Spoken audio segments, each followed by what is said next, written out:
Gensendorf, a small town near Vienna, is home to OMV's treasure chest. Core samples from worldwide test drills over the last 70 years are stored here.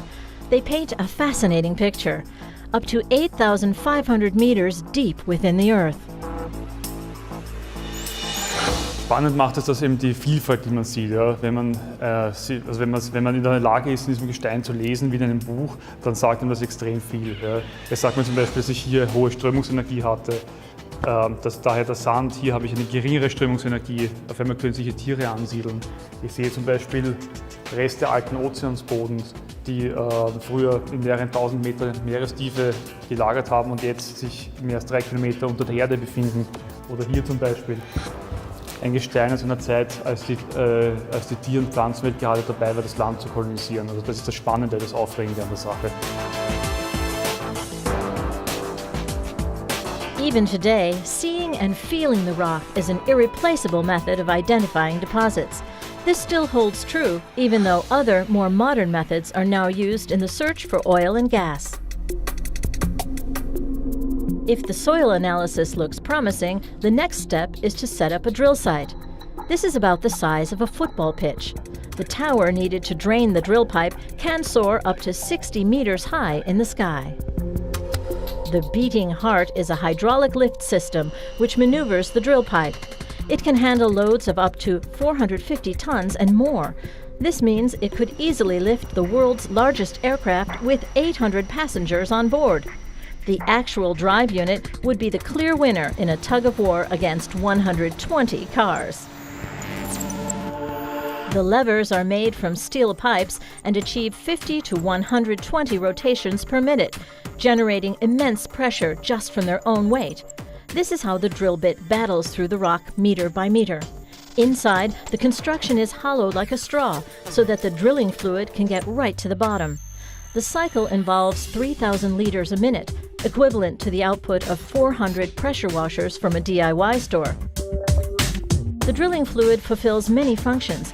It carries the crushed rock upwards and cools the drill bit, but most importantly, maintains pressure in the drill hole, as the pressure needs to be slightly higher than the ambient hydrostatic pressure. This stabilizes the drilling. Nevertheless, there are still some difficult situations to overcome. Sudden changes in pressure are a real challenge. The pressure at a depth of 500 meters is normally 50 bar. The pressure is 200 bar in rock layers at 2,000 meters. But over millions of years, these rock layers sometimes shift upwards. Instead of 50 bar at 500 meters, you suddenly have 200 bar.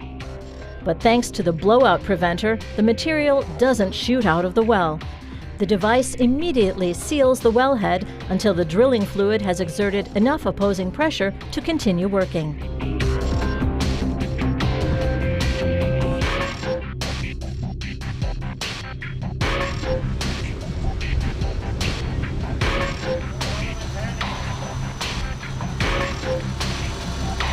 Also zu den Bohrer sagen hier wir im Bohrprozess Meißel.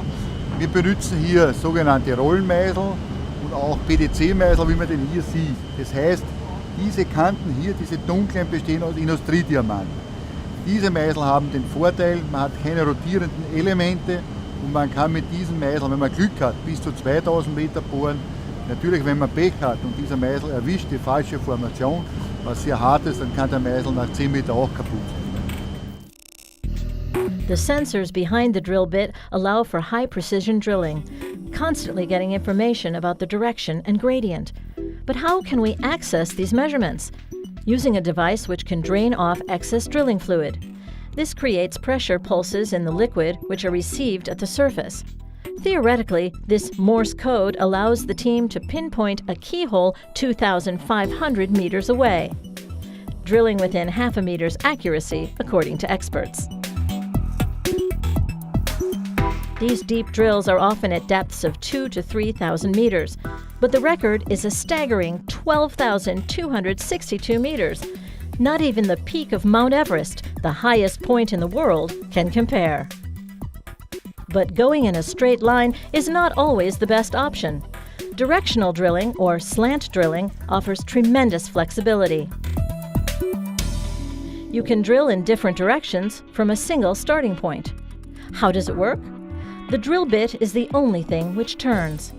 Driven like a water wheel by the immense power of the drilling fluid. Behind this, there are telescopic control ribs used to control the bit. Angles of up to 90 degrees are possible at a length of 300 meters. The steel of the drill pipe has enough flexibility to handle these curves without any problem.